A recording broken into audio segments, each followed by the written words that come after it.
All right, what is up, everybody? Welcome to episode 314 of the Eddie Live Podcast. I'm here with the first guy that I met in Taiwan, Craig Ravenscroft. What's up, brother? It's been a while, and it's actually gone by so fast that I sometimes feel like I literally just arrived here. I'm still discovering the island, and so it all depends on how you see a place. And so I think that if you make the most of your neighborhood, community, island, becomes a real homestead.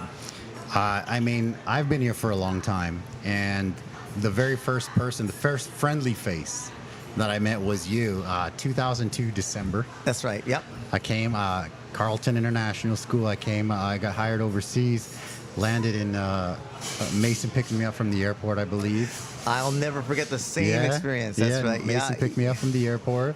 It was, I got an apartment in Banqiao, I think. No, it was Tuchen. Yep. Tuchen. It was crazy, and I was like, I was in Taiwan. Yeah, my very first experience was very similar. I remember feeling really cold. It was in November in Canada, and I got an opportunity to come over here, and I took it. And when I first landed here, what hit me the most was there's a show a long time ago called Fantasy Island. Yes. And people get off the plane, they get this wreath of flowers put over them, and they're welcome to this paradise environment, and everything is all new for them, and they're just overwhelmed with fascination and the whole anticipation of what they're going to experience.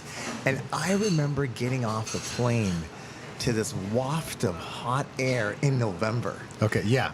And thinking to myself, coming from Canada, this is just back to the tropics, what I mean? Where you're out of, the Canadian winter, the cold, the blizzard conditions that I was in, and suddenly there I was, like removing my jacket, as I was walking towards the concourse to exit the airport, and Mason there as well picked you up from the airport. Me up from the airport, and that was the days when our bosses picked us up at the airport. I mean, that was a while back. That was good stuff, kind of treatment, is long gone to the history books. But picked me up, brought me as well to Tuchen.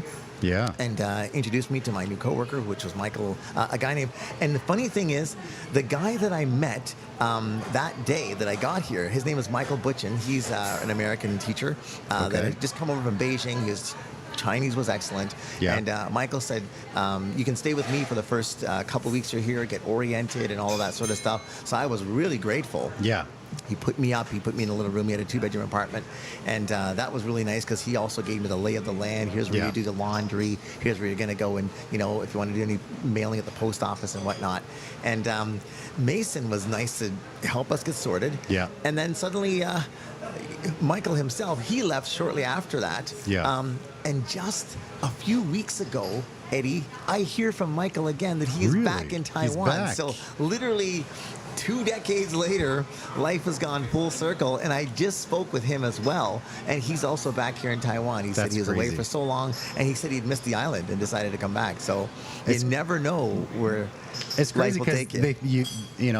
So many people that I know, I've been here for 20 plus years, they left, and then mostly they regret it, and then, but a good chunk of them, they come back, and they're you think you're out, but Taiwan pulls you back in. It grows on you. It really does. Yeah, and I felt the same way. Like, I've intended to stay here initially only for a year. Same. And then after that, wanting to stay a little longer. The weather was good. I'm a warm, sun-loving person myself, and so I've always felt a little bit out of place. Canadian winters. I'm from New Brunswick, Canada. Okay, I didn't know that. And so coming from the East Coast, those of us that know what that's like, the Maritimes, that area, it is quite cold. I live near a place called the Baie de Chaleur. Okay. Which is the most inappropriately named place imaginable because it's called the Warm Bay, the Baie de Chaleur, but it is absolutely not a warm place. The summer is so short. False advertising. Very false. You get about 2 months of warm weather before the chill hits again. Okay. And then you're in for 10 months of, pretty much the deep freeze. So getting out of that and coming to this where it's the opposite, where you have pretty much 10 months of pretty, temperate weather. Yeah. And then roughly January, February, where it's somewhat cold. This is really a nice switcheroo for me because I love warm weather. I like to be outside. The old switcheroony, so right? This is my element. Yeah. And what was the original reason? Like, I was going to come for 1 or 2 years. I applied for RCMP. Okay. I did some schooling for that. I did the test. I didn't finish the school. I did the written exam, passed. physical. I mean, I was like 22, no problem. Did all that stuff, passed all the way to the end, failed the final interview. Okay. And they said, you cannot reapply for 2 years. And I said, well, what should I do Ouch. for 2 years? And they said, I was obviously crushed at the time because that was my path, right? And they said, you can't reapply for 2 years. You didn't get in because you don't have the life experience. So I'm like, okay, what should I do for 2 years? They said, go get life experience. And so I said, okay, I finished my coaching job. And I said, I'll come to Taiwan for maybe 1 year. And then maybe I'll go to Japan or to Korea. I think we all thought that. Yep. But we landed here first. And I think it was a great spot. And it's funny that you mentioned Korea because you asked me what was the original reason. Okay. I was doing a homestay my first year of college. I went to Algonquin College in Okay. Ottawa. Uh-huh. And my first year I stayed with a family. And the oldest son had spent a year after taking his TESOL certificate. He spent a year teaching in Korea. Okay. And then he went to Russia. Wow, And then back very to different. Canada again. And he was showing me pictures of his travels. And I love travel and I love Yeah. photography. And seeing this guy's personal travel pictures of, parts of Europe and Yep. traveling around Asia during his time off in the summer and during what he mentioned was the Chinese New Year time period. Yeah. And I thought, wow.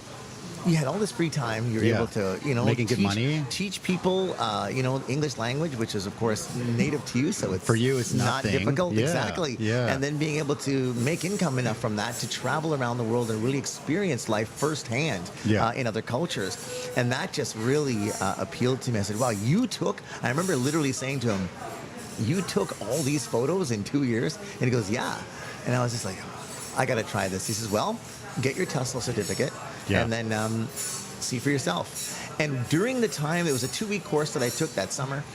In Canada. Yeah, in Canada, Okay, I didn't in even know Ottawa. they I had took that my TESOL there. certificate in Ottawa.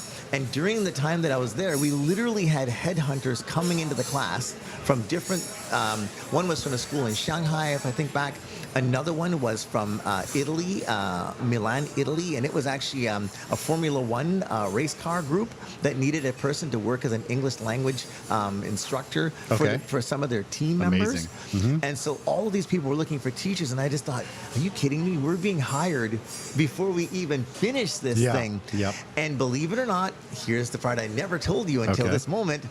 That is also where I met Mason's father. Mason's father. Oh, That's wow. right. Mason's father is actually was living in Ottawa. I don't know if he's still there now, but okay. at that time. So that is how I came in contact with Mason Lee. I met his Wow. dad. I met his dad. Wow. That is right. And so he's the one that said, hey, have you guys heard about Taiwan? And I'm there. The place where they manufacture all the stuff. Yeah, exactly. That's right. Yeah. Because for me, all Taiwan was, and I think for a lot of Canadians at that time, early 2000s, was pretty much a manufacturing place. I mean, it Yeah. still is. Yeah. But at that time, very much that was the stereotype of what Taiwan For was. sure. Everything was made in Taiwan. Yeah. Yep. Hold on. Give me 1 sec. Rita,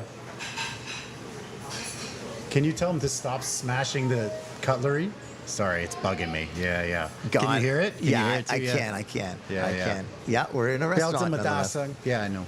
That's cool. Because we have staff they're putting away the cutlery and they're just kind of slamming it, and it's driving me nuts. Because we got good stories here. But So I met his father. He took me to his house. That's he amazing. Said, at the class, he gave me his card, and then I called him, and then he said, "Come on out to my place. I'm gonna give you the laydown of what Taiwan's all about, and That's if you're interested crazy. in it, Wow. if you're interested in it, I'm going to help you to get arranged so you can go there." And so this was in '99, September of '99.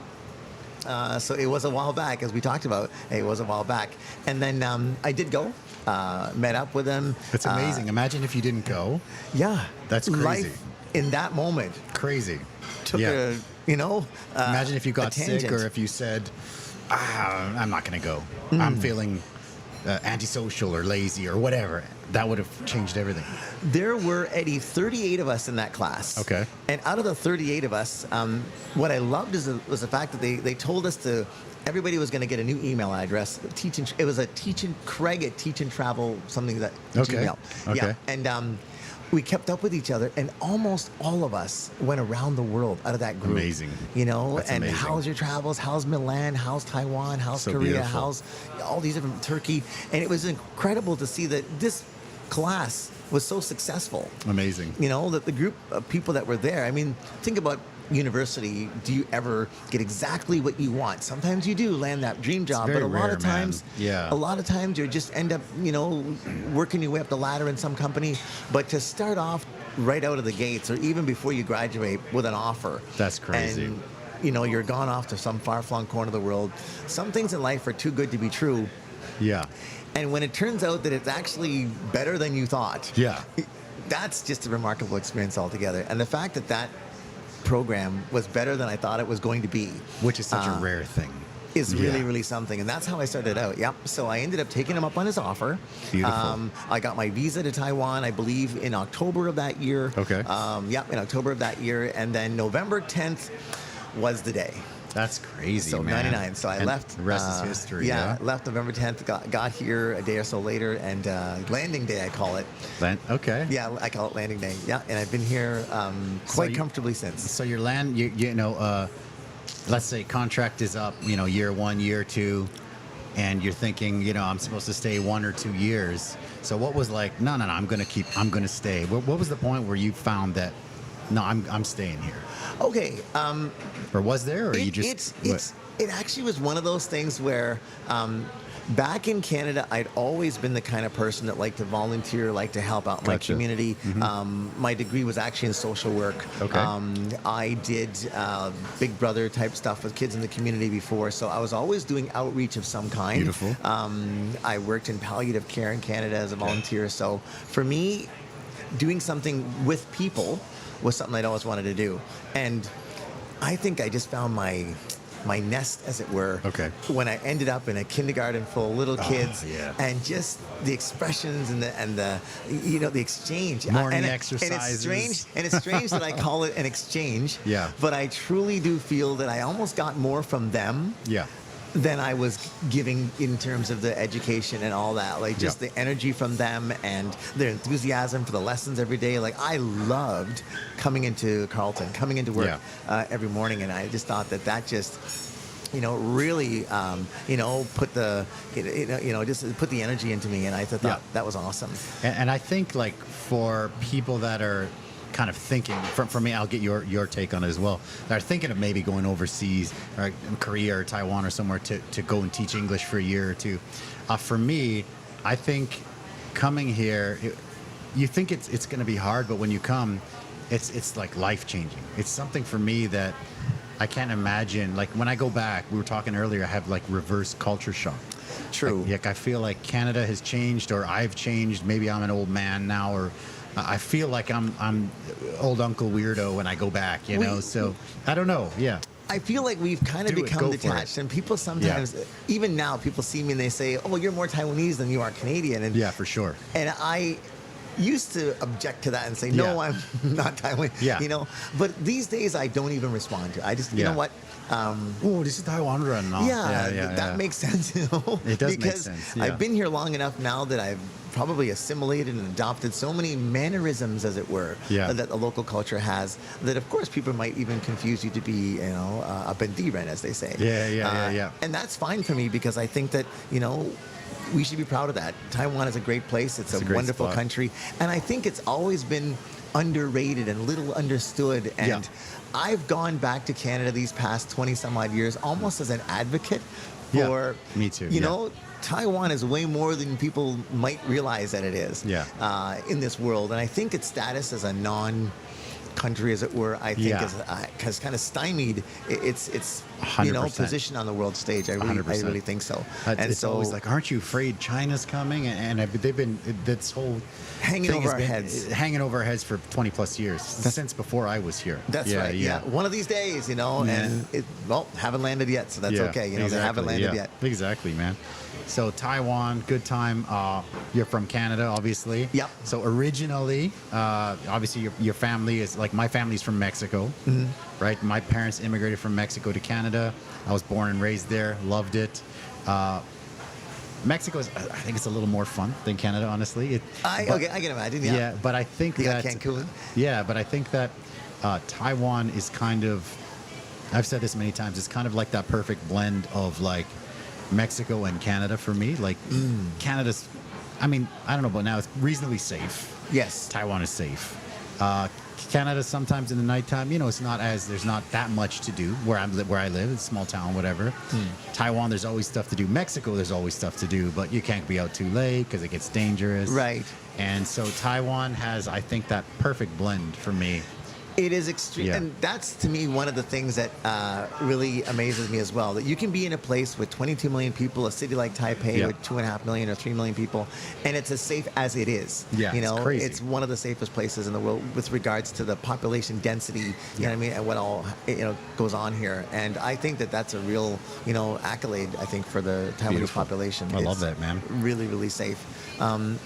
Coming in from Canada, Canada's changed a lot. So Yeah. I think that as you talked about this reverse culture shock, I definitely experience it. And as the years go by, Yeah. it's increasingly pronounced. Like Yeah. I feel more and more, just Like we were talking about, one of my buddies calls me Austin Powers because I go back and I'm like the old man who remembers when arcades were a quarter. That's right. Yeah. You know what I mean? What do you mean they're not 25 cents they're a not game 25 anymore? cents. That's right. Yeah, it's crazy.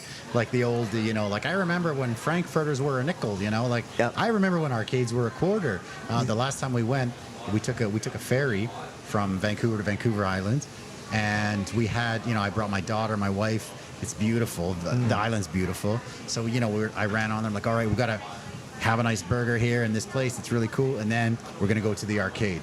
Arcade is really cool. Yeah. And we went to the arcade. Okay, there's racing, Mario racing, right? We're like, well, let's do Mario racing. Good. And I wanted to have the arcade on the ferry experience. So I have some quarters or whatever, and I go there. And for me to race my daughter was $8. Wow. I was Yep. like, wow, $8. Yeah, price of a meal for a game. And I think that Crazy. that's one thing that we Yeah. take for granted here. Yeah. That Taiwan and much of Southeast Asia and much of East Asia here has really been a relatively low cost of living Yeah. place to be. You can actually save money here if you're a frugal and shrewd person. Whereas back home, that's another thing I felt difficult. It's hard, It was yeah. kind of hard saving. Even as a single person, saving money living in Ottawa. Yeah. There's working. no eating out. Yeah, if you really wanted to save money in the same way we do here, you'd have to really budget miserly, manage your outings and so forth and what Yeah. you're doing in order to remotely do what we're able to casually do here. And I think that that's over the past couple of decades really been a plus side for living in Taiwan. And I think that eating out in Taiwan it's like a part of the culture. Very People much go so. out and say, okay, you go to a Mexican restaurant or Indian or something that's like maybe the special occasion vibe or something. But if you just want to get some ro mian or something, you got your AD&T guy down the street and it's cheaper than going to the going out and grocery shopping and doing all that stuff. So it's kind of crazy, yeah. Another thing I guess that's kind of kept me here is the fact that coming from Canada is a very stable country. And Yeah. I always have felt to myself, you know what? It will be there. It has Yeah. been there. And if at any point I wanted to return home, you could easily integrate yourself back into society, get back Yeah, to work, for sure. and just go there. And it's just ready for you, as it Yeah, were. yeah. The country's not really going through revolutions and so forth, Yeah, or yeah. uprisings, and to the extent that it's going to be dramatically different, that you're completely out of place Yeah. going home. There is a culture shock, but not so much that I couldn't not that you work can't my way change. back into the system within a couple of months, literally. Agree. So that's what I also love about Canada, that Canada is one of the most stable places you can come from, Yeah. and also go back to. Yeah. I also think one more thing with the teaching. Every time I do a summer camp or anytime I would teach kindergarten or junior high, even adults, they would always be so happy that I have an accent. We have no accent. To me, we have no accent. So we say. We think we have no accent. That's a funny thing that you say but that people because are like, oh my God. Because again, I'm doing a summer camp coming Right. up. And, I chatted with the dude. I'm like, hey, what's going on, man? And, I have like 20 years experience, been here, blah, blah, blah. And he's like, well, accent's perfect. Yeah. You're in. Yeah. So, okay, sounds good. And I think that that's a funny thing for a lot of Canadians, whether you're from the very West Coast, Yeah, I'm from the yeah, East Coast, yeah.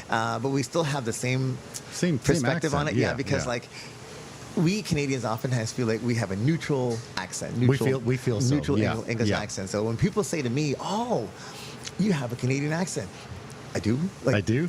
you know, like, Yeah, it sounds normal. what's that about? Yeah. And I oftentimes I'm taken aback by it because I myself don't consider that I do have an accent. Agree, me too. Of any kind. So when I'm told that I do, I always want to somehow, how can I place it? How can I identify it? And Yeah. in what way does it fit into things? But I think this is part of who we are as well as Canadians. That Yeah. It's such a melting pot, and the culture is so diverse there that we all sometimes think to ourselves that, you know, we are the originators of the way in which we speak, right? Yeah. But I think it's wonderful that people here in Taiwan appreciate They're so happy. the Canadian intonation on things, the Canadian Yeah. accent on things, and that I've never had an issue here as a result. Like it's a highly regarded country in that sense wherever we go, and it opens doors that It's quite- probably would not have opened so easily. I think we're quite lucky for that. Like people Yeah. would come and you know you would talk and they're like, yeah, you speak so clearly. You Right. speak so slowly. And I'm like, I do. I speak slowly. I mean, Yeah. Am I something wrong with it? I'm like, is that cool? And they're like, no. You really pronounce everything. And I'm like, really? Yeah. it's And I kinda have cool. a Yeah. I have a mixed background. I mean, I'm born in Jamaica. That's right. Yeah. My mom is also Jamaican. My dad's side is from the United Kingdom. Yeah. And so I didn't know that. Okay. growing up, I guess I could have had an accent. Sure. Yeah. But I think it's that you often take the accent of the people with whom you're most, I guess, speaking. And during the day at school, I think that's where I spent most of my time speaking, communicating in class with classmates and peers and so forth. Of course, at home as well. But I think that just years in school neutralized whatever accent I might have had. And I also came to Canada when I was only 4 or 5 years old. Okay. So So I you didn't think- have the accent like super hard. It wasn't ingrained in the first place. Okay. And so my imprinting, as it were pretty much among my Canadian peers. And coming from New Brunswick, it's half French. Okay. So Wow. in fact, I should have been more like a porte-français, you know. I should have had a more like a French Canadian accent. Right, French Canadian accent. But just the way the whole thing turned out, it wasn't that way. Yeah, no. I had a neutral Canadian accent. Yeah, even from New Brunswick. Even with my American friends, they also, for me, sounds almost the same. Like the accent's pretty much the same. Even for them, once in a while, when I say like about, Yeah. they'll be same like, here. "Oh yeah, you said a boot." I'm like, "I didn't say a boot. I said a boat." I you know? vehemently You know? deny ever saying that Yeah, myself. exactly. That's right. Exactly. Yeah. But they're no, you just said a boot, so I can hear the Canadian now. Yeah. I'm like, I never said a boot. I Yeah. said about, you know. So it's funny. But once in a while, someone will be like, "Oh, there it is. There's the Canadian." Yeah, they can call you, and it's funny because Yeah, we can't I do don't it. hear We it. can't do it, but Yeah, they can yeah. call us out on yeah. it and say, "Well, Well, let we're me the guess, nice you're guys. Canadian." You know, like, Yeah. I guess you called me out on it, so That's funny, true, man. it's That's true. funny. Yeah. So you're saying born in Jamaica. Let's talk a little bit about that, if you don't mind. Sure, yeah. Because you've got an amazing story coming from Jamaica, man. So maybe tell me what the start of that. Okay, Yeah. sure. So then, how I ended up in Canada to begin Sure, with, right? please, So, as you know, Jamaica one time was you might know, it was a colony of Britain, and in that case, a Okay. lot of people there, unfortunately, are working in conditions maybe Sure. under land ownership and so forth. Understand. And so, my mom, hardworking woman, but she didn't always have the best, I guess, crowd that she was with. Understand, yeah. And so her, her boss, or I guess the person that she was with, that she worked with, he took advantage of both her and other workers, which is not good. And Sure. that's how I ended up being born out of that situation. That's crazy because that's not good, but you're great. So it's tough. It's tough. It's tough. I know. And I've always loved her for that she, despite Yeah. the circumstances, decided Yeah. to keep me. Despite my amazing. coming into the world the way in which I did, and she wanted to get out of Jamaica. I think for a lot of people, Jamaica is a population of about 4 million people. Oh, wow. But there are probably around 12 million Jamaicans in and around the world. And so I didn't know that. more Jamaicans are living abroad than there are on that island. It's a small island, but there are Jamaicans everywhere. And most of them are, happily descended from Jamaica, but making a life all over the world. And I think that my mom carried that spirit when she said, I'm going to leave. And I'm going to leave with a Christian man. She really wanted to get away from. Jamaica is steeped in something called Rastafarianism. Okay, so it's a kind of religion that's there. Oh, I didn't. I've heard of it, but I don't know much about it. Yeah. Yeah, Okay. so it's a kind of religion that I guess in the way Buddhism is like a meditation, a practice, a spiritism. Gotcha. And she wanted to escape from all of that because she kind of felt like the lifestyle wasn't working. If you think about Bob Marley and the way everybody was at that time, she wanted to get away from that kind of lifestyle. She wasn't vibing with that. She was done. Marijuana, smoking that a lot of people do, ganja they call it. And she just wanted something different for herself. Okay. And for my older brother and myself. I had an older brother as well at the time. And so she said, I'm going to find somebody. And the way she did it, believe it or not, was through pen pal writing. Yeah, I love that. Using That's using a pen pal system, which I think today, that's kind of gone by the wayside, writing letters to people. Yeah. But that's what she was doing. She was writing international letters to different men around the world and trying to get to know someone that she would consider to be a potential father figure, a potential, person that could looking really for a good man. Looking for a good man, and that's why she said, okay, as long as the person's Christian, I'm going to get to know them and see how that whole thing goes. That's and, amazing. She did meet a few from the UK as well as my own stepfather now from Canada, and she said, okay, I want to get to know this guy. He came to Jamaica to meet her. That's amazing. And this was like 40, 50 years ago, right? That's right. Yeah, a long time ago. Yeah, he came to meet her in Jamaica. And when he did, he wasn't able to stay at the house where my mom stayed because of the traditional values of my grandparents without them being in wedlock. So within a couple of days, I love that. He proposed, he proposed, got engaged, got married, and then went back to do things the honorable and right way. And I thought that was pretty awesome. So they got married, and then her path to Canada was she went back with him initially, leaving my brother and I with my aunt. Yeah, because she's not kind of sure, I guess, what's going to go check it out. There maybe, she was, a 20-something-year-old, Jamaican woman venturing off on the road for the first time. That's amazing.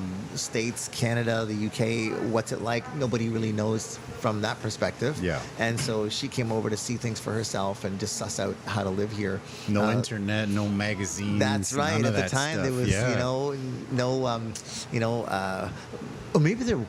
I wonder if there was Lonely Planet. Was it Lonely Planet back in the the 70s? I don't know. The Lonely Planet. I mean, that's what I got when I came to Taiwan. For sure. Same here. I remember having a Lonely Planet in my. Walking around. It was the go-to book right at that time. It was. Having the Lonely. That's why I kind of paused for a moment. I said, I wonder maybe she gotten her hands on a Lonely Planet Canada. I don't know if that's possible, but we'll check that out after the podcast. Yeah, we'll check it out. Yeah, it wasn't around, but no, she really didn't know anything. To be honest, and so she came over, just literally.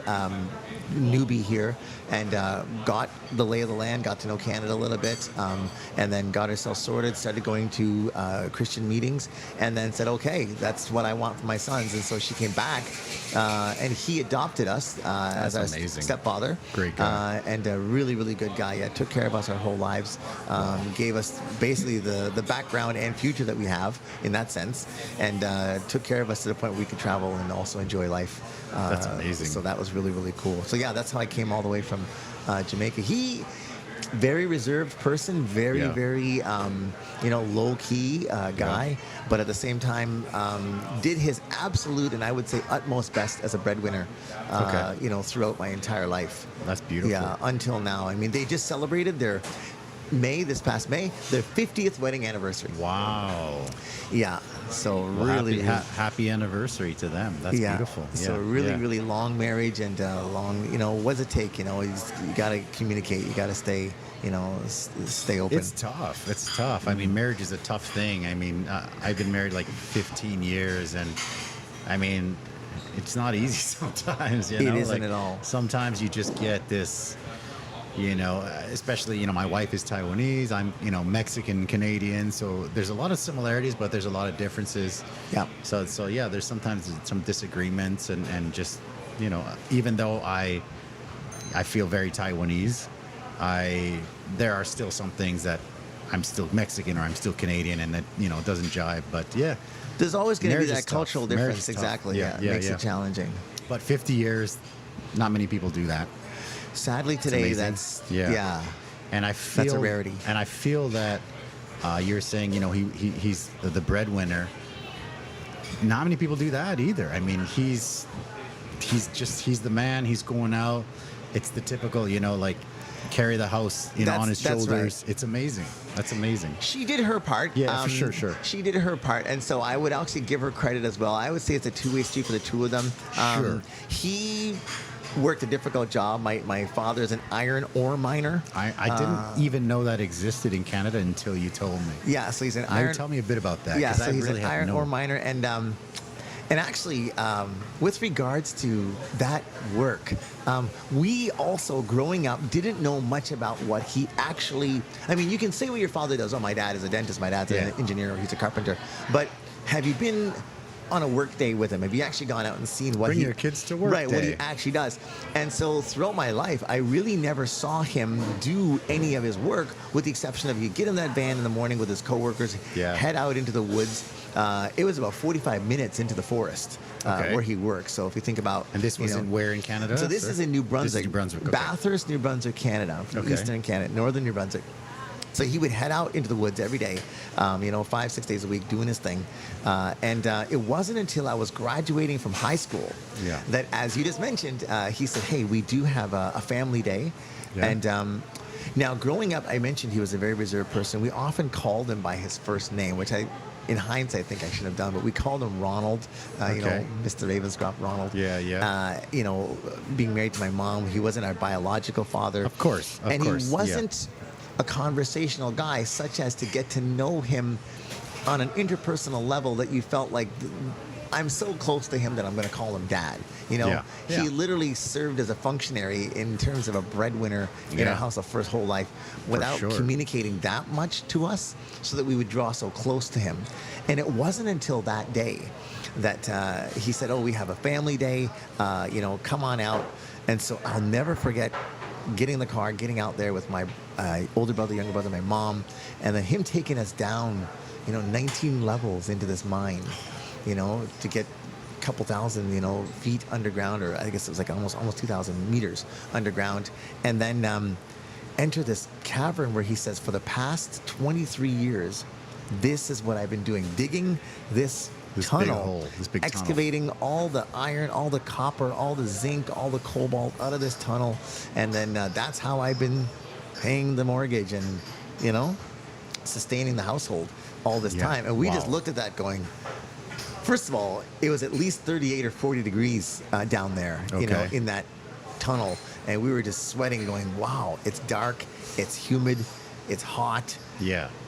And There's nobody there. Yeah, and there was no other person there. And for most of his life, he'd only ever worked with one other person.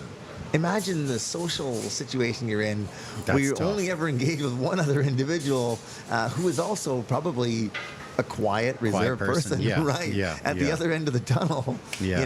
for most of his life. And that made so much sense. Okay, so now I understand why. I'm not going to say he was antisocial, Yeah. but he was just a very, reserved and not, not social person. And so we came up from that cave, that mine. How did that change you, man? That's got to be crazy. I just felt like, this person sacrificed. They could have done something else. They could have, maybe he would have done something else, but he said, no, I can't quit because I've got this family. Yeah. So when we came up out of there, I was just beside myself. I hugged him. I said, I'm going to call you dad, because the sacrifice you made for us really shows that you, by any stretch, you're more of a father than, I ever thought that, I gave you credit for. And so I think that that's one of those things that we just need to do in life, get to know. And I think I tell a lot of my students, try to spend time with your dad, try to get to know, what your father does, because he may not always say it, but, the love is absolutely there, And so Beautiful. you have to really put yourself out there to make sure you express yourself to him too. It's fucking a beautiful story. I love that, man. That's Thank you. And I think that dads are like usually, I don't want to say all, but they're similar where they don't want to talk that much. That's right. You know, they don't want to tell you about, you know, their foreman or whoever was giving them shit at work or whatever. right. They're just like, even now, I'll call my dad. I cannot talk to him for 6 months, and I'll call him. And I'm like, hey, Dad, how's it going? He's like, hey, good, good. How's everything? Good, good. And he's just like, Yeah, that's it. they don't always have a lot to express. They Yeah. really don't. And even now, same thing here. My Yeah. dad is a man of very few words. Yeah. You know, and it's hard to sometimes elicit. It's like, you need money? Yeah. Like, no, There you I'm go. okay. He's like, all right. Like, I need you to come and visit me. And he's Yeah. just like, I want to, but it's probably not going to happen. Mm. You know, that's basically it. Yeah. Has your father come here? He's the only one that has not come here. So I'm trying. I'm working on that. Okay. Mom, brother, sister. They've been have here. come. Yeah. Okay. My parents did come. Oh. Yeah, they've been here twice. And Okay. the first time, you know, they came, I took time off. You know, Sure, of gave them course. the Taiwan tour. I love it. And they had a chance to experience Taroko Gorge and That's all of that, awesome. Ali Shan, and just the highlights of the island. And it makes me realize that Taiwan, although it isn't what one would consider to be a tourist destination, Yeah. it very well could be, and it very well should be. It's a hidden gem. It is. It's like you were saying, because of all the politics. Yeah. It's not thought of as like Japan or Thailand That's or something right. like that, but it could be, and it should be. Absolutely, it should be. There's Yeah. some of the most beautiful photos I've seen, some of the beautiful vistas I've seen are right here on the island. You know, Yeah. and when they came, I'm so glad that they were able to connect my enthusiasm for the place Beautiful. with their real world experience. Yeah. And I thought that was an awesome situation, because for the longest time they were like, oh, what keeps you there, son? Why are you there? Yeah, exactly. Yeah. Why do you want us to? Why don't you come back to Canada? And I think that kind of laid their questions to rest when Yeah. they finally came in and said, oh, wow. You know, Yeah. when they finally saw that cloud sea in Alishan, and they're just like, that is really, really something. And it's something that they're going to remember. And I feel like they understand Yeah. what makes this place so special and They're what like- makes it worth being here. It's a beautiful place. He's safe. It's a Exactly. good spot. There's nothing going on. Like, it's nothing bad going on. It's a very safe place. Yeah. That's right. Even Yeah. when we have these typhoons, like the one that just Yeah. blew through today, Yeah. a lot of friends call in and say, "Oh my gosh, I saw the weather map. Typhoon is coming. Are you okay? Is everything Yeah. okay?" And it's like, "Yep, you know, Everything's good. Everything's good." Yeah, yeah. I think that it's funny because Taiwan is so underrated that for probably the first maybe 4 or 5 years, I think my dad and my mom, they thought I was in either Japan or Thailand. Yep. Right. So I think Yes. probably 20 years ago, there was like a massive tsunami in Japan. That's right. And we were both in Taiwan already. I was also here for SARS, right? SARS was crazy. Yeah, yeah. And so this tsunami comes, and my mom, she's Mexican. She doesn't really watch the news. She's happy. She's just doing her own thing, right? And so like a month after that tsunami in Japan, she calls me, and I'm like, "Hey, Mom, what's up?" Yep. She's like, "You okay?" I'm like, "Yeah." What do you mean? She's like, "Oh, I just saw the news about the tsunami." And I'm like, "Mom, that's Japan." Yeah. She's like, "Isn't that where you are?" I'm like, "It's not where I am." So many of my Yeah. friends and family members thought I was in Thailand for Yeah, years. and Sometimes I would just say, "You know what? Yeah. Sawadika." Yeah, It's all good, you know. Yeah. Yes. Yeah. No, The it's a great confusion. place, man. Yeah. I think Taiwan's got a reputational problem, but they really need to get their name out there. Yeah, I think. Yeah, hopefully, soon that people will come and check it out, and it's a good spot, man. I love it out here. Yes. And yeah, so what about like now? You've been here for 20 years. Yeah, 20 some odd 20 some odd plus. years. I Yeah, can't even remember 25 mine. years. Yeah. Yeah. So now, like, you're doing the teaching still. Yep. So what are the things that you do, like the hobbies, the passions? I know you're a big photographer guy. Okay, Tell yeah. me about that. And yeah. so now that we're in I've been doing recently like AI seminars, and so Beautiful. things have changed in that front as things have really moved forward fast. You're with taking that. or you're giving? So giving, yeah. So I have one coming up where I'm going to be Oh. talking about AI agents and how that whole thing works. So this is something that's moving very fast I for a love lot this of people. And for me, you either learn about it now Yeah. and understand it now, and really as it develops and as it's transforming the way we do things every day, you're on board and you're checking things out. For example, I've always liked photography and video editing. Yeah. And it's on my timeline. I have to upload it. I'm creating a video whereby I literally, from a still image, take off into the sky, and then it then transitions from an image of me leaping over the city and then flying in the sky, and then it suddenly transfers to a drone image that goes over the city of Taipei. Okay. And using AI, it literally can become a seamless integration between the two. And so, I mean, you could have worked that out in maybe something like After Effects or whatnot. It would have taken you some those are time, so hard to use. Yeah, right? yeah. But being able to simply prompt all of this into existence, and then use real footage, seamlessly merged in with your actual AI footage is pretty incredible. And even companies like Netflix are now using these types of tools to get themselves easier production items done. And so I think that we're not going to be able to get away from it. No. So I've kind of embraced. You got to dive in. Yeah, I embraced it, and I'm doing workshops That's on crazy. how that works. Exactly. Okay. Yeah. Wow. So how can one attend this kind of a workshop? We have one coming up this Saturday, actually, as well, and so it's going to be covering prompt engineering, how to use how to use AI in a way that whether you're trying to simply work with spreadsheets or what have you, whether it's curriculum, whether it's your office work, and you're trying to figure out how can I streamline my workflow for things. So using GPT, if you're into design, if you're trying to make a logo or a box copy for something, really how to prompt things into proper existence and use that. So I think that it's worthwhile to learn, and the workshops have been fun to do. A lot of fun to do, hands-on, and it's so hot. It's such a hot topic right now, right? It really, really is, and it's profitable for a lot of people that are starting to get into this. It's quite good. I think it's good because for me as a restaurant owner, there's a lot of physical stuff that I don't think that AI will replace yet, at least. But there's a lot of like tedious paperwork, right? And then I think that a lot of jobs will be changed because I think that there's like a lot. How can I say? Like a lot of white collar jobs. That's like right. Entry level white collar job positions, like an assistant. These AI assistants, accountants, all that type I of... think that stuff will be going away, and I really... Even some programming positions actually are, coding, right? Yeah, coding and so forth, because it's getting better and better, and debugs itself and so forth. And I feel like...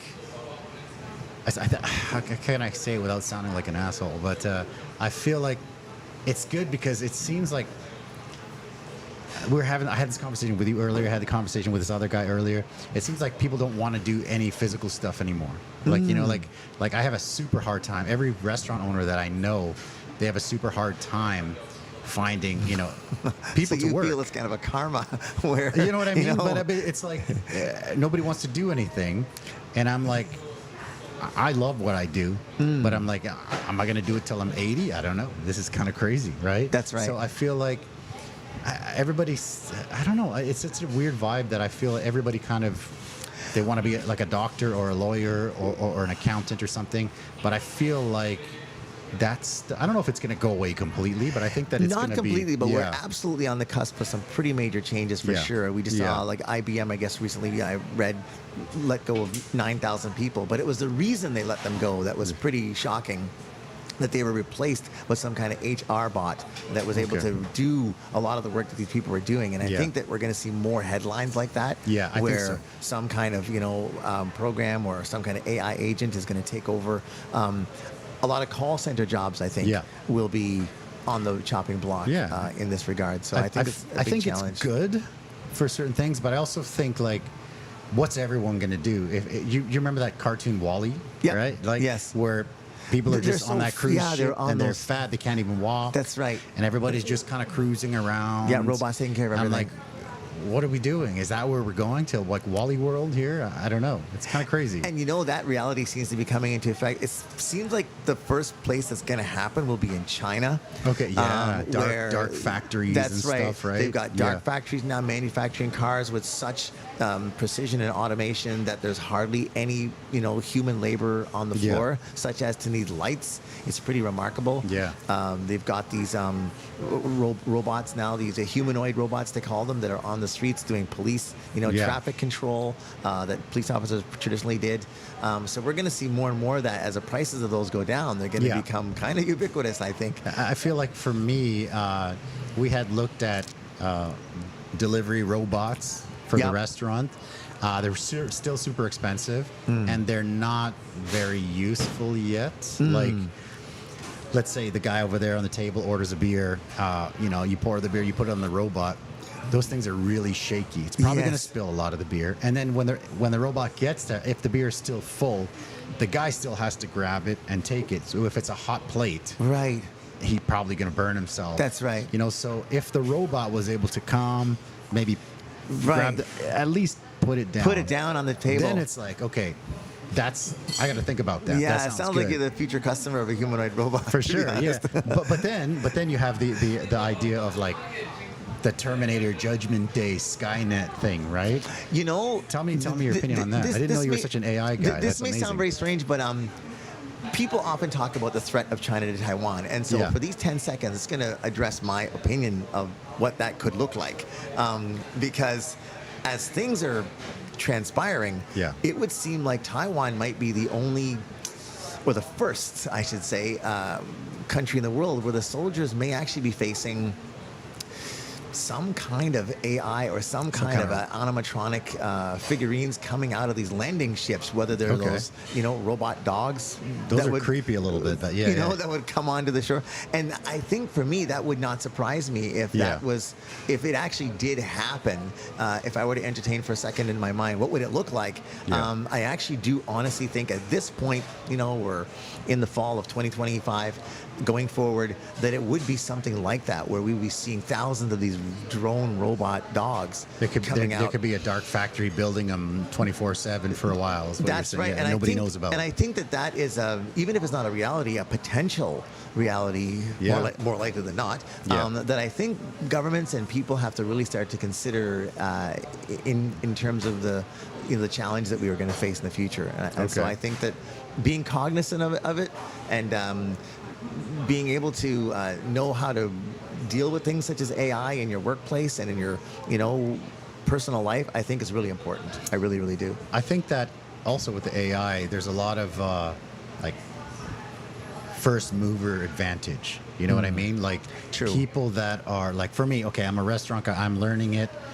I'm not learning it as fast as you because you've got the time. If you could dive in and you could build something. You could build something, some kind of AI that runs kind of the restaurant, does all the paperwork, blah, blah, blah. I'd pay you a monthly fee. So I want to build that because I know so many restaurant owners that have the same problems as me. Right. Do you know what I mean? So the first mover, the first person that does it, certain things, I think that that's going to be huge because then the restaurant owner or the small business owner, shop owner gets to win back their time, gets to save on labor, and they could pocket more money, or they could, pay their staff more money. Better, right? Which is we like our kitchen, we pay quite well. They work their ass off. Like we're in there. There are a couple of my guys in there have been with me for a while, and like we go like shoulder to shoulder, and we just burn all day. And it's funny that you say that because that's exactly what a lot of the benefit really comes down to. Yeah. Where can I have something that can automate these particular, these mundane tasks that I have to do all the time. Yep. If I have to put out receipts for certain things, I have to, create billing for certain things. Is there a way that this can be automated and just, on a monthly, weekly basis that I'm not always having to spend time on that task so that I can reallocate my personal time to other things, maybe even personal development. And so this is where I think that we got that advantage where AI will allow us to be able to automate a lot of stuff that before would have been a mundane task, would have been someone's hourly wage to do that. I'm actually on the side of being quite excited Yeah, me too. about the whole idea of this AI takeover. People say, oh, a lot of jobs would be lost. I honestly don't think that if you're a creative person, if you're a person that is innovative, and if you're a person that is very forward thinking, Yeah. that you're going to be permanently, maybe temporarily, but permanently adversely affected by this. I think, Yeah. for instance, if teaching suddenly became, I'm an elementary school teacher, if suddenly it got wiped out by AI, which companies such as Udemy Academy and others are trying to do that. Yeah. Khan Academy's Yeah, got yeah, stuff like yeah. that going We on use online. that. Yeah. So if that suddenly happens, whereby the education system becomes largely automated, classrooms are now filled with a bot, and we're made redundant, I still think that knowledge that you gained, I still think that there's other things that you could do with your time, that you could pivot, because you were a creative thinking person to begin with, and you're just going to now have time to apply some of these ideas that you might have just put on a napkin or put in a notebook before and couldn't do it. Now you can go ahead and dust that off and start working at it, and that's how this whole thing got expanded to what it is in the first place. So no, I don't think it's a terrible thing for people. I think that opportunities will still abound well on into the mid-century and onward. Okay, like one of the examples is a washing machine, a clothes washing machine, right? That's right. Like everybody was hand washing for I don't know how many years. Right. Now, I mean, maybe not everywhere, but everyone has a washing machine. Yes, and access nobody to one at least. even thinks about hand washing. Yeah. Like, oh, I need to hand wash my jeans today. I've never hand washed anything in my life. That's right. And I'm a middle-aged man. You know what I mean? So it's been going for a while. It's been going for a while, and that hasn't That's one adversely thing. affected society whatsoever. Yeah, In fact, that's exactly. been an absolute positive plus. It's been great. Yeah. So we sometimes fear the unknown, which is natural. Sure. But once we get to understand it, embrace it, and not, there's some people that are very opposed to AI, and I think that's going to be their own downfall in a sense, because they really should be, instead of feigning against it, should be looking at how can I use it? How can it help me? How can it help my workflow? Because it's often said that it's not actually going to be AI that replaces people. It's actually people who are adept at using AI that will be replacing replace you. I think it was Zuckerberg that mentioned that perhaps in the future the first billion-dollar one-man company might be there on the Nasdaq, because this individual has created all kinds of AI agents and bots and so forth that are automating and doing so many tasks for him every day. HR, delivery, his logistics, all handled by these AI applications that he's developed, that he no longer has to do that single-handedly or hire someone to do that. And so he can reap the benefits of all that work being done, autonomously. I think that's really cool, because one of the things, going back to the restaurant delivery robot, we found a company and we're like, okay, bring it. Let's bring it. And we made an appointment. They're supposed to come here. I'm expecting them to bring the machine. Okay, so this is in the works. Let's see it run around in my place, in my restaurant, because I'm like a visual guy. Let's see this thing deliver a beer from here to that booth over there, right? Let's just see it. So they come, like 10 to 12 people come. Okay. People, no robot. Oh. And so I'm like, okay. That's a lot of people. Yeah. And then 3 or 4 of them are sales. 3 or 4 of them are tech. 3 or 4 of them are like the supervisors. And they kind of like, we're sitting down and they can't even communicate the product. Like they couldn't sell. They couldn't really sell explain. the product. They couldn't sell it, right? And they bombed their presentation. And I'm like, okay, well, shit, I wanted to see the thing, but okay, can I go see it? They don't have a showroom. Like, okay, this can be your showroom if you give me one, and you tell people to come and look, you know what I mean? And they're just like, well, and then so about a day later, I get a call. My wife gets the call, and the guy's like, so a machine is $300,000, a robot, right? Wow. And we're like, okay, that's pretty steep. Yeah, I'm like, that's 10 grand US. I'm trying to replace a person. Like I said, if it could actually deliver and move stuff, that's different. But all it was just like a platform like a tray, that with wheels on it. Yeah. I've seen them in some like restaurants, right? Like Dim Tai. I was just about to say, Dim Tai Fung has had them, and they come around your table. I think when I my experience with it, it guided me to my Yeah. table. If you've been to the airport in Singapore, the Changi airport, I haven't, but I they heard good will things. guide you around as well. If you're Okay. looking for stuff, they've got Okay. them going around. Maybe even more of them now than when I was there last time. But Gotcha. they will guide you to your gate as Yeah. well. So it's kind of cool. Yeah. But I think that just it's a moving platform. Is all it is. Yeah, it's not like the usability factor. It's not really there. So we're like, okay, and I'm always like, hey, you got no showroom.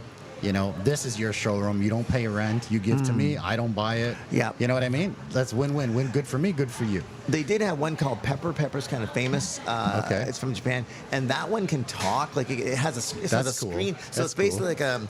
Like an iPad Yeah, the base. with Yeah, wheels. exactly. It's Yeah. got the base is just a bunch of wheels, but it's got arms. Okay. Robot head, I guess. I it just were. need arms. And then it's got I like just need the arms. then it's got like the iPad on its chest, Yeah, yeah, right, yeah, for yeah. information. Yeah. And that one gives out practical. You know, Okay. where is this? You know what I mean? Okay. Where's the baggage claim Okay, or okay. oversized bag? That one is actually not bad. Yeah, yeah. And so there are. I'm waiting on arms, but yeah. But I think what you're waiting for is really something like one of these Optimus, this is the one that like Tesla has. That Yeah. Something like that, where that can talk to people, that can Yeah. actually pick up a tray, put it over there. Yeah. And the good news is that that's no more than a year and a half away. That sounds good. So just to finish off this story really quick, they couldn't sell it. Blah blah blah. I'm like, we'll be your showroom. You know, Okay. blah blah blah, because you don't have a showroom. So it's good for you to tell your customers, come here and look at it work, right? Yes. So then you don't have to pay rent, and you don't have to have a like a AC building or whatever. You just whatever. Right. But people here, they don't think like that. I'm like, win-win. Yeah, right? win-win, exactly. So they call my wife the next day, and they're like, well, we've decided we will give it to you at cost. And like, so retail 300,000. And I'm like telling my wife, I'm like, oh, that sounds good. Cost maybe 50. Right? I have no idea. Yeah. Right? And he's like, cost is 265,000. It's And I'm not like, much of a discount. What? That's not a discount at all. Right, You know yeah, what I it's mean? not So much of a I'm like, discount. and I'm like, like, yeah, no thanks, right? And so they, you know, they contacted her a few times after that, but it wasn't. I mean, sales is a skill. Communication is a skill. Right. Like one of the things I do with my daughter a lot is, since she was little, I make her, like, we have a lot of communication things and like think about it, right? Because I taught a lot of kids, and in kindergarten, they're amazing. They can Incredible, think, they can yeah. talk, they can do everything. And then when they go into elementary, they can still somewhat do it. By late elementary, it's kind of like grinded out of them a Yeah. little bit. And then junior high, it's like memorize, regurgitate, and then high school, forget it, right? So I got that base with her. She's pretty good, but I just think that, you know, there's no Yes. sales, there's no people that are.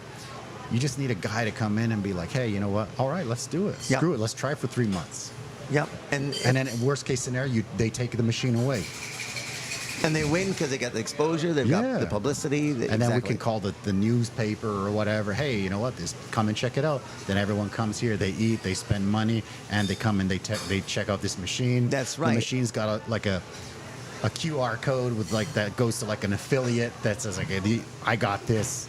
Yes, through these guys, Through exactly. these guys. Yep. Make sure everyone, you know, it's all gets win-win. to know that brands Yeah. that exactly exposes their brand. Both of these guys, let's have them both make money.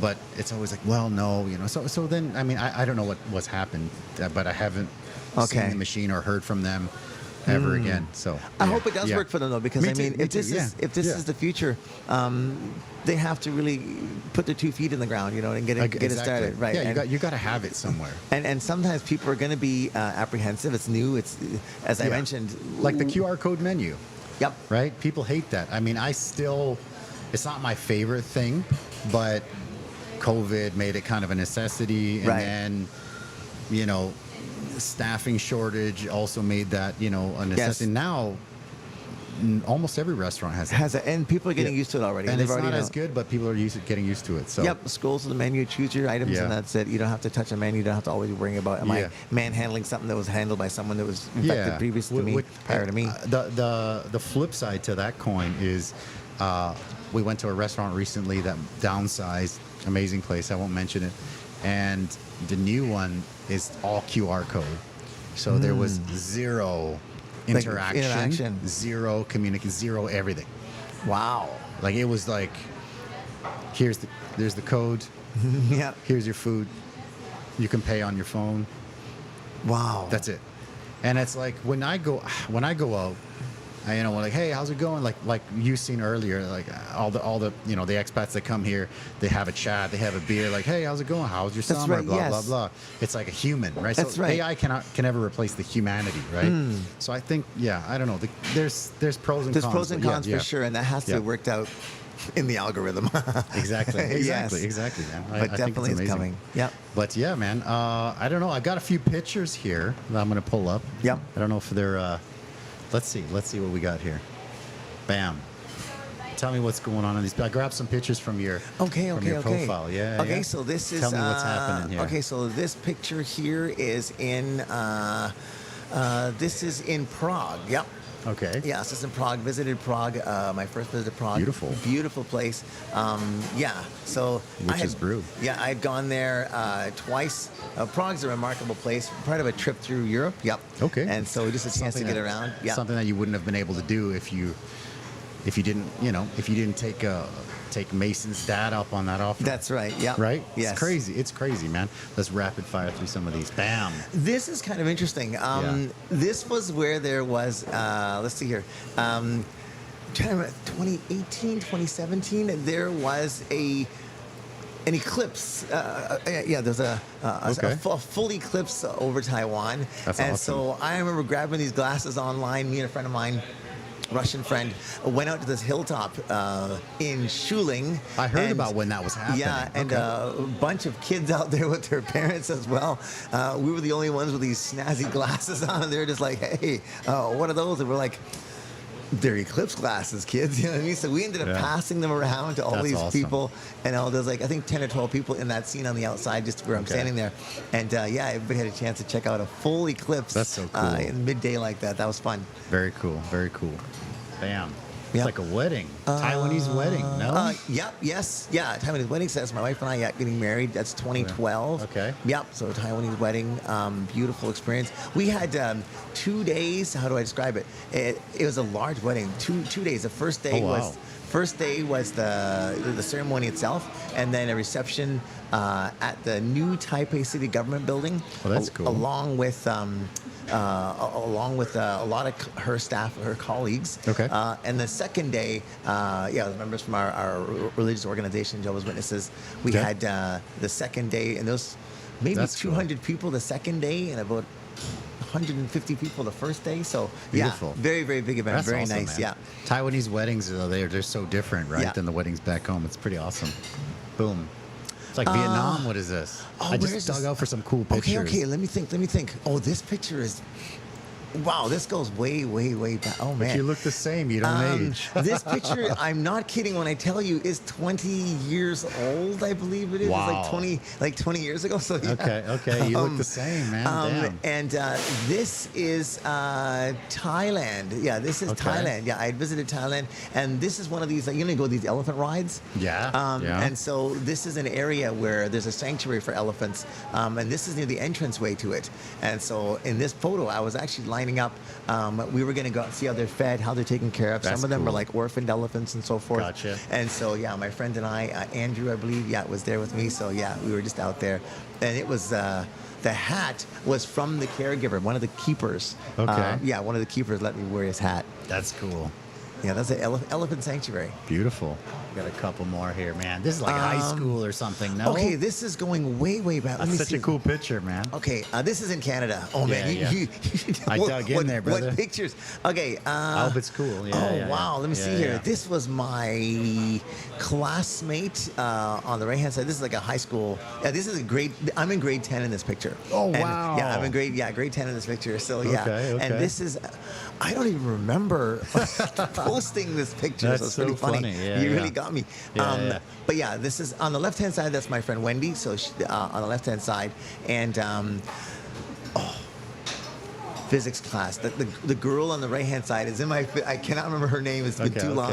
But That's all good. she was. This is literally at a high school party. Yeah. That's cool, man. So yeah, that was back. I saw that. It's such that a was good one. back in Canada. I think I got an even older one in here somewhere. But look at this. This is a great one, classic one. My hobby, my passion is photography. I was trying to get moon shots, I think, that day. And so this is trying to catch one of these so-called harvests. It's called a harvest moon. I've heard of them. And so it's kind of a blood moon. It's a very red color. Got it. Yeah, I've seen low that. in the sky, huge moon. And so I remember setting up to get out there and trying to get, and I did. Oh, you know what? I should have actually, had I known this, I would have brought along the actual. We'll do another one on AI. The actual on pictures, the AI yeah. topic. Yeah, because actually I did get great pictures out of that. Okay. That's a shot of me and taken by a friend of mine that was out there. There's 4 of us there that night. My friend Darren, I believe Darren Melrose might have been, took that picture. And yeah, we were trying to get this harvest moon That's cool. shot. Yeah. I got 2 more. I think there's a super old one there. This is Carlton for This sure. is Carlton. Oh my goodness. I remember Karen. Yep. This is You remember Karen. Yes. Yeah. Karen. I remember this Howie or something. You got it. That's right. Yeah. That's Howie, Joyce, Ivy's back there. Yeah. Let's see here. Claire, Sonia. I can remember that's Vanessa. Yeah, Vanessa on my right hand side. Vanessa Bolt here. Yeah. And then Fanny, we got the whole group. You got him. Wow, you remembered everybody. That's crazy. Yeah, I remember the whole This whole is group. the guy that I met in 2002 coming off the plane. Like, hey, man, yeah, if you need anything, let me know. Cool. I'm and I going was to like, send I do this need out. things. I'm going to send this out to them. So good. So good, right? I am. I think they're going to get a real kick out of seeing this. You must have gone way, but I did not know I posted I this. dug it. I got a really old one, I believe, coming. I think if I put the right one up This is there. really awesome. Go ahead. Yeah. Oh no, this is the Okay, this is where you got the first shot. So that's Yes. you need a Russian friend of mine. And in this picture, I'm actually trying to do one of these dual panoramas. So you photograph the person on one side, and then you move around to the back and get them to photograph themselves on the other side. Yeah. So this is actually a double exposure of her while she ran around in the same frame. And wow. this place is in Taiwan, and it is like a abandoned building graffiti. Interesting. Like it's been turned into like a graffiti paradise. They just literally have colored, painted, In drawn up Taichung. the entire building. Right. It's not far from Taichung Station, and I hope it is still there because I think it should be turned into like a heritage site because it's got that's such cool. really cool, graffiti designs in there. Okay, okay. It might have been some retail store before that, or maybe some apartment, but it's been turned into a complete area for Okay. graffiti people. Yep. That's cool. That's the last one I got. I thought I had a really old one of you, a kid picture of you, but Okay. I thought Yeah. I had No it, but problem. it didn't Yeah, no pop problem. up. But, Yeah, man. I met her, and this Okay, back go to her back. for a second. Yeah. We've been good friends for years, and I met her when she tried to do a photo shoot as one of the characters from Alice in Wonderland. Oh, okay. And so we went out and did a photo shoot together. That's She had a cool. Halloween costume on, and we've been good friends ever since. We've gone on road trips everywhere. Really? Over the years, cool. yeah. So she's a really good friend. She just went back recently to visit her family in Russia. Okay. And then her mom is visiting her now. So she was on a road trip with us, and this trip was on our way to Alishan, which is Hehuanshan. Hehuanshan, So okay. Hehuanshan is the central mountain range in Taiwan. It's where a lot of people. It's one of the highest peaks. I think you can drive your car up.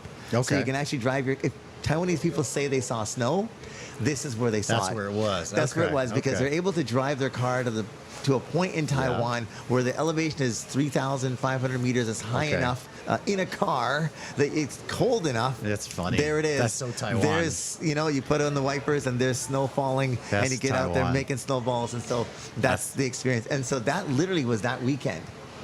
Okay. Yeah. So Wow, like that's the cool. following, so like that morning, I think we were there. And then later that day, we were on top of Alishan. Wow. That's Yeah. cool. It's funny how you mentioned that because we went to Hehuanshan, yeah. we went. I have no idea even. I don't think I've ever heard that before. I went to Hualien a couple weeks ago. We did like a week in Hualien, and it was funny because it was really hot, right? And we went down to the beach, and it was funny because it was it's very Taiwan. Yeah. A family drove like right onto the sand. Oh. Right, like they drove right onto the sand. They came out. They all had umbrellas. They kind of pulled their jeans up a little bit, and then they got their feet wet. took pictures for about 5 minutes, and then they all ran back in there, and it was hilarious. If you haven't, it was so if you funny, haven't yeah. been there, I will tell you something interesting, which is it is one of the most beautiful places I've ever seen in Taiwan. Really? This Hehuan Mountain, and the locals that are listening to me now are going to know it. It's called Hehuan-san. Hehuan-san, okay. And it starts off, you go from Taichung to a place called Puli. Puli, I've heard of Puli. Puli is interesting because it is the exact geographic center of Taiwan. There's actually there's a marker there that says this is the middle of Taiwan. It's actually got a marker there that shows where it is. And then from there, you can start ascending up this Hehuan Mountain. It is a gorgeous mountain chain that takes you over central Taiwan. And from there, you can traverse, if you're so daring, over the mountain and down towards Hualien. You can cross the middle of Taiwan, which we did. So we were close. Yeah, so we did that that weekend. We traveled and then we ended up four-wheeling on ATVs on a beach in Hualien the following day. It's crazy how you could have like snow in the mountains, and then you drive down to Kending, the beach there, on the same day. That's right. All Taiwan. Yeah, it's a little bit of California. It's crazy, right? I love Taiwan, man. I think, it's been such a great place. And again, back to the beginning, I was going to come for 1 to 2 years. Yep. And then maybe go to Tokyo or maybe go to Seoul or something. And I have been there, Nick, since. Like, I've been to Tokyo, I've been to Seoul. I haven't been to China yet. But I've been to a few of the countries around, and I think I made a good choice. I think this is the spot. It's funny that you say that because as well, I've been to Japan 9-10 times, Thailand, Vietnam, Philippines many times. And of all those places, I've always considered Taiwan to be the fabulous stepping stone. Where you can be here and in 3 hours you're in Tokyo, in 2.5 hours you're in Manila, in 2 hours you're in Seoul. You can just literally go from here. I went to Jakarta a while back, and then to Bali, and you can just be in those places in just a few hours from Taoyuan Airport. And I think that Taiwan is safe enough, stable enough, and good enough that you can live and work here and use this as a platform for whatever lies ahead that you want to do. It's like the hub of Asia, right? Yeah, and that's why I stayed. I thought, what, Taiwan is good enough, and from here I can do whatever I want to do by going elsewhere as a short-time basis. I love it, man. I love it. Nice. I didn't know you were so deep into the AI, so maybe we'll do another one in the future I'd on love AI. that. Yeah, That'd we be could. awesome. We could. But do you have anything that you that we didn't hit up on? Maybe your story, maybe the Taiwan. I love the Mason dad story. That's beautiful. Yeah, I did not know that. Yeah, I met Mason's dad. And you know what? When I go back to Canada next time, as a wrap-up, I'm going to actually try to look him up and see whether or not I can have coffee with him and just catch up with him again. It'd be so cool to just go full circle and come back to him. He'd be an elderly man by now. But nonetheless, I'd love to get back and say, you know what, you have given me quite the opportunity. And it's just been a fascinating experience. And I just want to come back and say thanks. Exactly. I just want to come back and say thanks and how much I appreciate that one afternoon meeting with you that changed my entire life. Crazy, man. Changed my whole life. That's so I also want to thank you for coming, brother. I appreciate it. It's been fun. It's been fun. Cool. Like I said, 20 plus 25 years ago, some odd years, the first friendly face I saw, and did not know the whole backstory. I just thought, dude from Eastern Canada, friendly guy. Yeah, great guy. And then it's like we dug deep the last time we saw each other, and I thought, well, this is it. We got to talk more about this. And then now we dug even deeper, the AI stuff, because most of the teachers that I know, they're like, oh, AI, they don't want, they got a little bit scared of AI. But I know you're a tech kind of a guy. Yes. So that's cool. I didn't know that you give like AI seminars and tutorials. Yes. That's cool. Yeah. So you got to have your own YouTube channel giving stuff out pretty soon, no? Take AI stuff. That's exactly the path forward. Absolutely. Yeah. Awesome, brother. Thank you guys for watching, man. This guy right here, the first friendly face I met in Taiwan 20 plus years ago. Good to be here. Thank you guys for watching. We will see you next time. See you next time. Bye-bye. Bye-bye.